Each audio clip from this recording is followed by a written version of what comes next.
베드로전서 1장 13절에서 2장 10절까지. 조금 본문이 긴데요. 우리 천천히 같이 한 목소리로 읽도록 하겠습니다. 그러므로 너희 마음의 허리를 동이고 근신하여 예수 그리스도께서 나타나실 때에 너희에게 가져다 주실 은혜를 온전히 바랄지어다. 너희가 순종하는 자식처럼 전에 알지 못할 때에 따르던 너의 사역을 본받지 말고 오직 너희를 부르신 거룩한 이처럼 너희도 모든 행실에 거룩한 자가 되라. 기록되었을 때 내가 거룩하니 너희도 거룩하였느니라. 외모로 보시지 않고 각 사람의 행위대로 심판하시는 이를 너희가 아버지라 부른즉 너희가 나그네로 있을 때를 두려움으로 지내라. 너희가 알거니와 너희 조상이 물려준 헛된 행실에서 대속함을 받은 것은 은이나 금같이 없어질 것으로 된 것이 아니요 오직 흠 없고 점 없는 어린 양 같은 그리스도의 보배로운 피로 된 것이니라. 그는 창세 전부터 미리 알린 바 되시니나 이 말세에 너희를 위하여 나타내신 바 되었으니 너희는 그를 죽은 자 가운데서 살리시고 영광을 주신 하나님을 그리스도로 말미암아 믿는 자니 너희 믿음과 소망이 하나님께 있게 하셨느니라. 아멘. 너희가 진리를 순종함으로 너희 영혼을 깨끗하게 하여 거짓이 없이 형제를 사랑하기에 이르렀으니 마음으로 뜨겁게 서로 사랑하라. 너희가 거듭난 것은 썩어질 씨로 된 것이 아니요 썩지 아니할 씨로 된 것이니 살아있고 항상 있는 하나님의 말씀으로 되었느니라. 그러므로 모든 육체는 풀과 같고 그 모든 영광은 풀의 꽃과 같으니 풀은 마르고 꽃은 떨어지되 오직 주의 말씀 세세토록 있도다 하였으니 너희에게 전한 복음이 곧 이 말씀이니라. 그러므로 모든 악독과 모든 기만과 외식과 시기와 모든 비방하는 말을 버리고 갓난아기들 같이 순전하고 신령한 젖을 사모하라. 이는 그로 말미암아 너희로 구원에 이르도록 자라게 하려 함이라. 너희가 주의 인자하심을 맛보았으면 그리하라. 사람에게는 버림바 되었으나 하나님께는 택하심을 입은 보배로운 산돌이신 예수께 나아가 너희도 산돌같이 신령한 집으로 세워지고 예수 그리스도로 말미암아 하나님이 기쁘시게 받으실 신령한 제사를 드릴 거룩한 제사장이 될지니라. 기록되었을 때 보라 내가 택한 보배로운 모이통이 돌을 시온에 두노니 그를 믿는 자는 부끄러움을 당하지 아니하리라 하였으니 그러므로 믿는 너희에게는 보배이나 믿지 아니하는 자에게는 건축자들이 버린 그 돌의 모퉁이의 머릿돌이 되고 또한 부딪히는 돌과 걸려 넘어지게 하는 바위가 되었다 하였으니라. 그들이 말씀을 순종하지 아니함으로 넘어지나니 이는 그들을 이렇게 정하신 것이라. 그러나 너희는 택하신 족속이요 왕같은 제사장들이요 거룩한 나라요 그의 소유가 된 백성이니 이는 너희를 어두운 데서 불러내어 그의 기이한 빛에 들어가게 하신 이의 아름다운 덕을 선포하게 하려 하심이라. 너희가 전에는 백성이 아니더니 이제는 하나님의 백성이요 전에는 긍휼을 얻지 못하였더니 이제는 긍휼을 얻은 자니라. 아멘. 아멘. 우리가 익숙히 보는 본문 말씀이 세 가지가 나오네요. 15절 16절에 나온 말씀 오직 너희를 부르신 거룩한 이처럼 너희도 모든 행실에 거룩한 자가 되라. 기록되었을 때 내가 거룩하니 너희도 거룩할지어다 하셨느니라. 아멘. 15절 16절은 우리가 읽은 야고보서와 만나고 있는 본문이죠.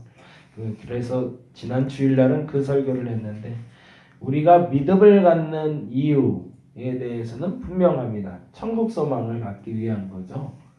사실은 믿음을 갖는 이유가 우리가 부유해지기 위해서는 아니어야 됩니다. 우리의 목적을 이루기 위해서 예수를 믿는 것은 아니죠. 앞서 제가 기도할 때 말씀드린 것처럼 징검다리가 있다면 그 징검다리를 건너서 넘어가야 되는데 그 징검다리에 머물러서는 안 되잖아요. 근데 예수를 믿게 된 동기가 곧 목적지는 아니라는 것을 우리는 분명히 알아야 됩니다. 이 말에는 오해가 없기를 간절히 바랍니다. 왜냐하면 예수를 믿게 된 동기가 어떤 이는 병이 낫기 위해서 믿게 된 이도 있다라는 걸 우리는 인정해야 되고요. 내 필요를 채우기 위해서 믿는 이들도 있다라는 건 인정해야 된다는 겁니다. 이게 동기 자체를 우리는 부정해서는 안 됩니다. 근데 중요한 건 그 동기는 지나가고 그러니까 밟고 지나가야 될 과정이지 결론이 되어서는 안 된다는 거죠. 여러분은 어떻게 예수를 믿게 되셨나요? 오늘은 한번 그거를 생각해 봤으면 좋겠어요. 어떻게 예수 믿게 되셨어요? 태어나서 어떻게 하다 보니까 엄마 손 잡고 오게 됐는지, 아니면 어느 순간에 내가 그리스도를 영접할 수 있는 결정적인 계기가 있어서 그 거룩한 욕심으로 시작이 되었는지. 근데 대다수는 그 거룩한 욕심으로 시작된 사람들이기보다 부모의 손에 이끌렸거나 누군가의 손에 이끌려서 나도 모르게 와 있거나 아니면 극적인 결과를 가지고 와 있는 사람들이 있죠.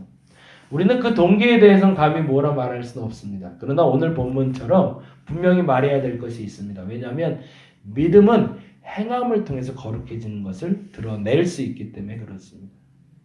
저와 여러분의 행동을 통해서 거룩함이 드러날 수 있기를 간절히 바랍니다. 결국에 우리의 믿음의 결론은 거룩이어야 됩니다. 그리고 그 이유에 대해서는 분명히 다음과 같이 이야기하고 있죠. 16절입니다. 같이 한번 읽어보겠습니다. 시작. 기록되었으되 내가 거룩하니 너희도 거룩할지어다. 이게 정답인 거죠.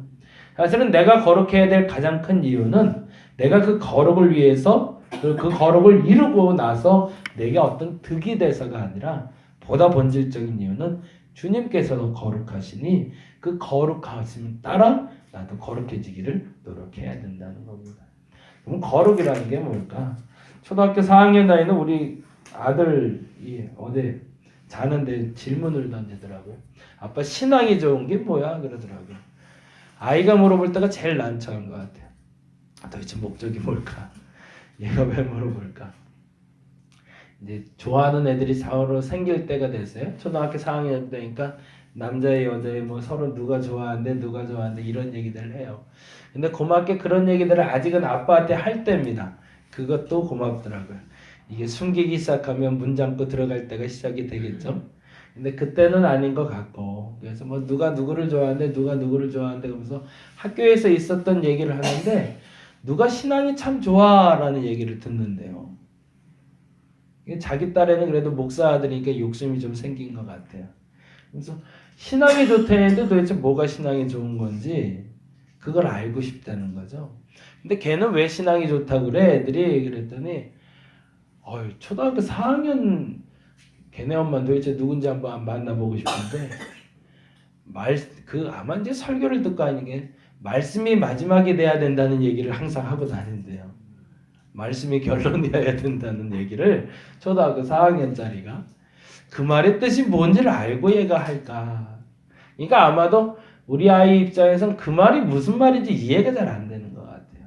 그러니까 항상 말씀이 결론이어야 되는데 말씀이 결론이 아니다라는. 그래서 말씀이 결론이라는 게 뭐냐. 근데 우리 아이가 쉽게 설명하려면 뭐라고 해야 될까 고민하다가 지혜롭게 제가 대답은 잘 못한 것 같은데 결론적으로는 우리 아이가 그러더라고요. 아빠 그건 너무 어려운 설명이다 그러더라고요. 그러니까 제대로 설명이 안 된 건 확실한 것 같고. 근데 그렇게 얘기를 했어요. 나의 신앙 고백이 있을 때 그게 진짜 신앙이 좋은 거다. 조금 쉽게 말하면 나의 하나님에 대해서 내가 말할 수 있다면 너 신앙 좋다라고 말할 수 있다. 거룩한 하나님을 우린 만나고 있습니다. 그 하나님을 여러분 뭐라고 증언하고 계시나요? 사람들한테 어떻게 소개하시나요? 제가 얘기할 때 그런 얘기 많이 하는데 우리가 성경을 읽는 이유, 기도해야 되는 이유, 예배드리는 이유는 뭘까? 저는 전도하기 위해서라고 봅니다. 말씀을 왜 볼까요? 말씀으로 내가 거룩해지는 거죠. 기도를 통해서 하나님과 가까워지는 거죠. 예배를 통해서 하나님을 만날 수 있습니다. 근데 중요한 건요. 예배와 기도와 말씀을 통해서 만난 그 하나님에 대해서 내가 설명할 수 있을 때 진짜 신앙인입니다. 근데 그 설명할 수 있는 통로가 되는 게 바로 전도거든요. 전도를 안 하게 되는 가장 큰 이유는 용기가 없다고 말하지만, 용기가 없는 이유는 지금 이제 베드로서를 이제 계속 읽으면서 말씀드릴 부분이지만 뭐가 얼마나 대단한 건지 아직 잘 모르고 있기 때문에 그렇습니다. 그래서 사도 베드로는 우리에게 다음과 같은 이야기를 던져주고 있습니다. 또 하나의 익숙한 본문인데요. 18절, 19절 그리고 24절, 25절입니다. 18절 먼저 볼까요? 읽어보겠습니다.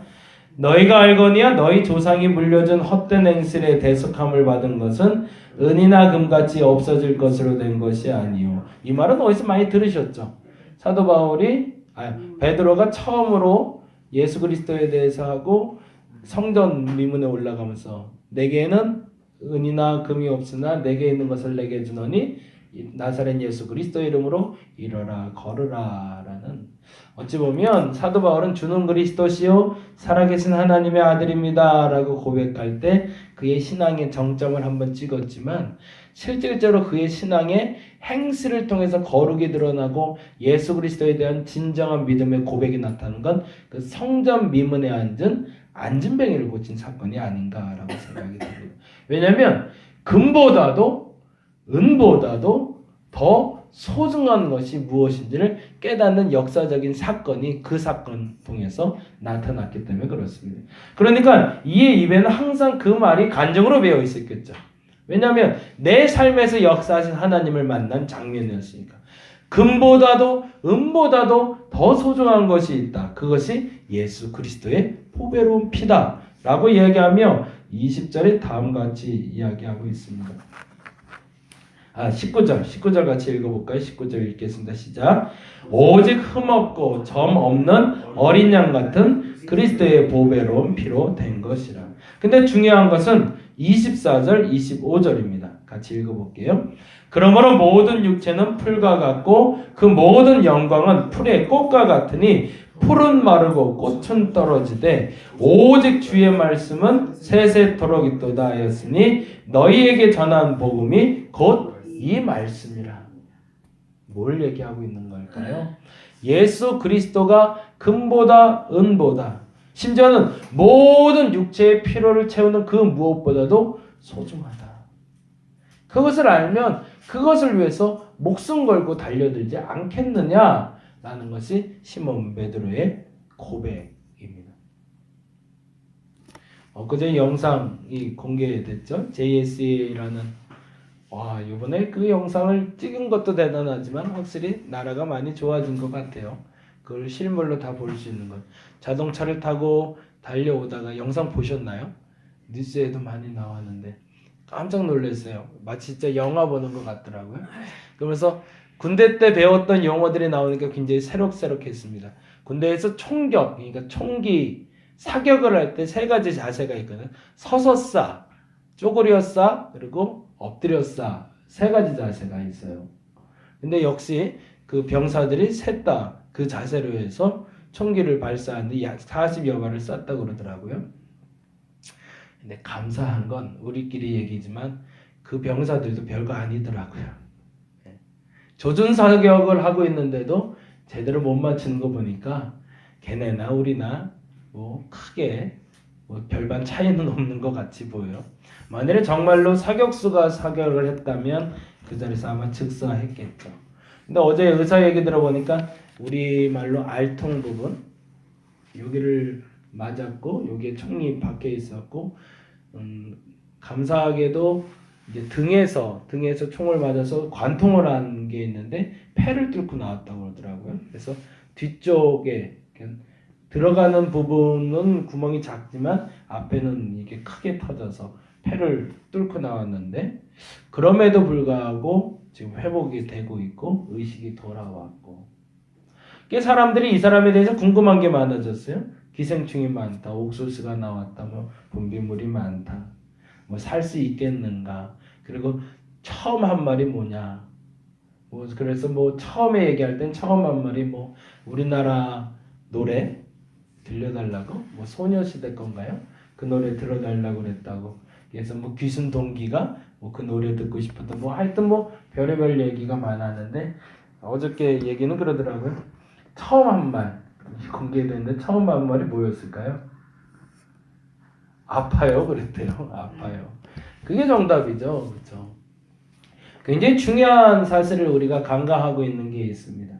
이 사람이 왜 넘어왔는가라는 부분이죠. 물론 이제 나중에 밝혀지게 되겠지만, 그래서 그 과정을 가지고 그 결론을 얘기해야 되는데 우리는 그 과정이 마치 결론인 것처럼 그것을 가십거리를 삼아서 지금도 계속 일파만파 말하고 있습니다. 신앙도 마찬가지입니다. 한 사람이 신앙을 말할 때 그 과정을 가지고 이야기하면 안 됩니다. 잘못될 수도 있거든요. 시몬 베드로도 사단이라는 얘기도 들었거든요.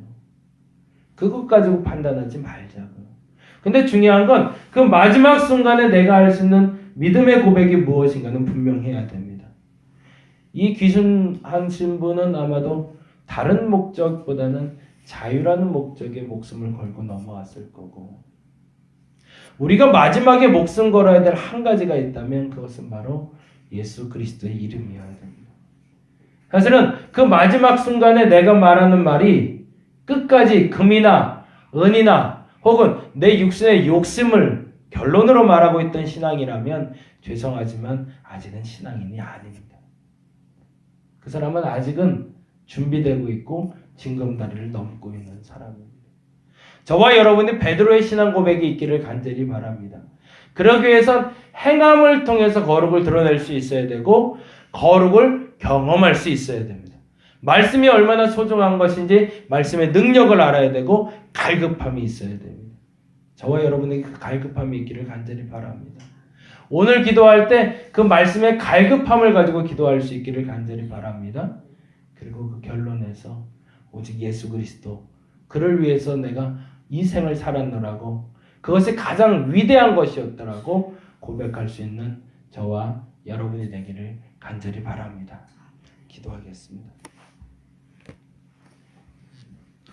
마지막에 궁극적인 고백은 예수 그리스도여야 됩니다. 내 눈에 보이는 것, 그것이 목적지가 되지 않게 하여 주옵소서. 동기는 될 수 있습니다. 과정은 될 수 있습니다. 그러나 결론은 예수여야 됩니다. 자꾸 까먹습니다. 그리고 자꾸 놓쳐버립니다. 오직 주의 말씀만 세세토록 있는 겁니다.